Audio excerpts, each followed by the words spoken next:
A partir del caso de Rosendo Radilla, la Suprema Corte de Justicia de la Nación determinó dos grandes rubros. Uno, el control de la convencionalidad, del que estamos hablando ahora con el ministro José Ramón Cosío, y otro, la acotación del fuero militar.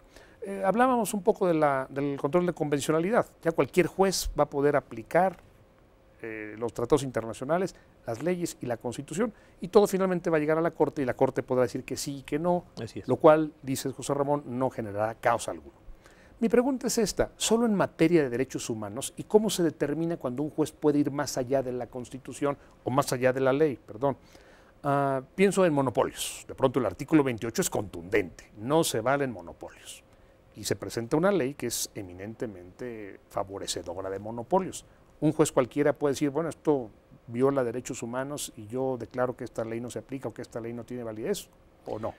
Hasta ahora la discusión que hemos tenido es solo sobre derechos humanos, porque el artículo primero dice, los derechos que otorga esta Constitución, ahora uso la palabra reconoce, más los que estén contenidos en los tratados internacionales. Entonces, realmente toda nuestra discusión hasta este momento, porque también, digamos, esto ha sido un cambio tan importante que la Corte está en su proceso de elaboración, se ha referido solo a derechos humanos.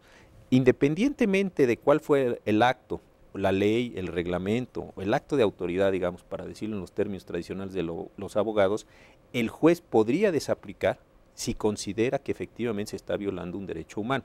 Y esto podría tener una implicación sobre la salud, sobre el comercio, sobre los monopolios, es decir, como una posibilidad, no me estoy pronunciando evidentemente, pero como una posibilidad podría llegarse a dar. Quedó pendiente y no lo resolvimos porque no era el caso a resolverse, si también los jueces podrían o no aplicar otras partes de la Constitución que no fueran estrictamente derechos humanos para realizar un control de constitucionalidad o en su caso un control de convencionalidad. Pareciera que en el control de constitucionalidad, digamos, por la forma en que se argumentó, sí se podría llegar a desaplicar cualquier precepto legal al resolverse un juicio si fuera contrario a la Constitución. En materia de derechos humanos, pues evidentemente tendrá que ser los que están en los tratados o los que están en la Constitución, pero no me parece que resultara tan fácil, o al menos sería una posibilidad a discutir, y ojalá que también la academia se involucrara en estos efectos y todos los distintos actores sociales, para el efecto de decir si de un tratado internacional se podría llegar a desaplicar una disposición legal por ser contraria a este. Entonces creo que esta es una discusión importante, no hemos llegado todavía, no se ha presentado el caso para afinar este punto. Entonces la primera gran aportación del caso Radilla es el control de convencionalidad. Hoy todos los jueces pueden aplicar cualquier tratado internacional para beneficiar a una persona en materia de derechos humanos. La segunda gran transformación, la segunda gran revolución que se da a partir del caso Radilla, una revolución suscitada por la Corte, es la interpretación del fuero militar. El artículo 13 de nuestra Constitución es clarísima y dice cuando esté involucrado un civil en un asunto donde haya militares, juzgan tribunales civiles. Pero esto no siempre ha sido así. ¿Qué pasa hoy y qué va a pasar a partir del caso Radilla? Justamente para cumplir la sentencia de la Corte Interamericana que condenó al Estado mexicano y el Poder Judicial en general y la Suprema Corte es parte solo de uno de estos poderes, es decir, esto es importante entenderlo, que se condenó al Estado mexicano, lo que se terminó diciendo es, para poderle dar todos sus efectos, toda su extensión a esta sentencia, se puso en la parte final una determinación que se dijo, dígase a todos los jueces federales que nos informen de los casos que tengan en relación con el fuero militar para que nosotros nos hagamos cargo de ellos de acuerdo con las facultades que la Constitución y la ley nos da. Entonces, han estado ya llegando muchos casos a la Suprema Corte en los cuales jueces militares están conociendo de juicios de militares que en principio afectaron a particulares. Entonces están llegando ya estos casos a la Corte en un flujo pues normal y yo pienso que en las próximas semanas empezaremos a resolver para efectivamente ir delimitando esta cuestión competencial. Ahora, todo sigue centralizado. Finalmente es la Corte la que decide si es militar o si es civil. Si esto se juzga en un tribunal civil o en un tribunal castrense. Exactamente. ¿Vamos hacia la época en que todo lo que sea civil en principio lo juzgue un tribunal civil o no vamos hacia allá o todavía la Corte va a tener el control? No, yo creo que por el sentido de la decisión y la forma en que se construyó la decisión y las argumentaciones que dimos, mi impresión es que de aquí en adelante, cuando a los tribunales federales se nos pida nuestra intervención, aquellos asuntos en los que estuviera involucrado, como decía la cuestión 57, un paisano, es decir, un no militar, van a ser conocidos por tribunales civiles. Que lo sigue diciendo la del 17, el 17 paisano. Claro. Entonces, en ese momento, me parece que vamos a ver un cambio radical en la medida en que esos militares, insisto, que lastimen a los civiles, van a ser juzgados ante tribunales claramente civiles. Ahora, esto no lastima el orden. Déjame ser claro, cuando yo platico con amigos militares me dicen esto es muy delicado, porque cuando un militar está en funciones, bueno, si en esa función, en una encomienda, en una misión, lastima a un civil, que es algo lamentable, que es algo reprobable, dicen, bueno, los civiles no entienden las condiciones de tensión en la que actúa el militar y debe ser un tribunal castrense, un tribunal militar el que decida.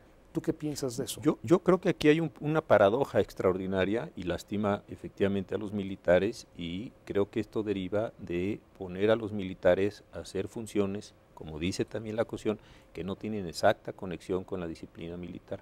Creo que en esta situación donde si los militares solo hicieran lo que tiene exacta conexión con la disciplina militar, sería imposible que lastimaran a los civiles porque están en esas funciones. Pero como hacen cosas que están más allá, ahí es donde se presenta esta zona nebulosa que tendremos que ir resolviendo. Y déjame tomar ahora la posición contraria. Bueno, si es así tan claro, ¿por qué entonces tenemos que esperar a que la Corte determine si es civil o si es militar? En principio, como lo ordena la Constitución, automáticamente tendrá que ser civil o no. Cuando se promulgó la Constitución de 17 y en varias de las discusiones que existían, inclusive hubo generales como el general Mújica que proponían que no existiera un fuero de guerra, pero el fuero de guerra quedó. Y durante los primeros años lo que hizo la Suprema Corte, digamos desde 17 hasta el año 33, 32, fue sostener este criterio que tú y yo vemos hoy con gran claridad. Donde se generó el problema fue cuando se expidió el Código de Justicia Militar. Y ahí en el artículo 57 se generó este problema competencial. Entonces, realmente si uno ve tesis o de resoluciones 17, 20, 32, era clarísimo. No había ningún problema, fue el código. Entonces es un problema de ley, no es un problema de Constitución, y precisamente, y vale la pena mencionarlo, que la Corte Interamericana dijo, la Constitución mexicana es correcta, no hay ningún problema con que se mantenga, se garantice y esté bien señalado el fuero como está. El problema está en el artículo 57 del Código de Justicia Militar. Claro. Déjame seguir con esta idea haciendo un poco de abogado del diablo. Sí. Los militares dicen, si yo militar sé que voy a ser juzgado por un tribunal civil que no entiende ni las condiciones, ni las presiones, ni el miedo, ni la angustia, ni la forma en que yo actúo, o se me va a juzgar un juez civil, pues eso me desanima a mí como militar. A mí se me diga, vaya a pelear contra tal guerrilla o a detener a tales narcos. Bueno, si yo sé que me van a juzgar jueces militares, me siento arropado, siento que ellos me van a entender. Ahora resulta que me juzgan jueces civiles, pues a mí eso ya no me gusta, eso me lo han dicho muchas veces. Yo diría esto, con independencia de si juzgan tribunales civiles o tribunales militares, la resolución de última instancia que toma un tribunal militar, esa decisión es revisable en amparo directo. Entonces, a final de cuentas, los tribunales civiles, y creo que ahí sí no podía ser de ninguna otra forma, y eso ha sido siempre, terminan juzgando las condiciones militares. Yo en la sala en la que estoy, por llevar asuntos de carácter penal, nos ha tocado revisar la constitucionalidad de diversas disposiciones de las leyes de las Fuerzas Armadas o del Código de Justicia Militar. En algunos casos hemos dicho que son constitucionales, en algunos casos hemos dicho que son inconstitucionales. También se entiende el contexto cultural en el que se pronuncia y actúan los militares, de forma tal que no veo un problema grave en ese punto de vista. José Ramón, sigamos conversando, pero vamos a una brevísima pausa para continuar.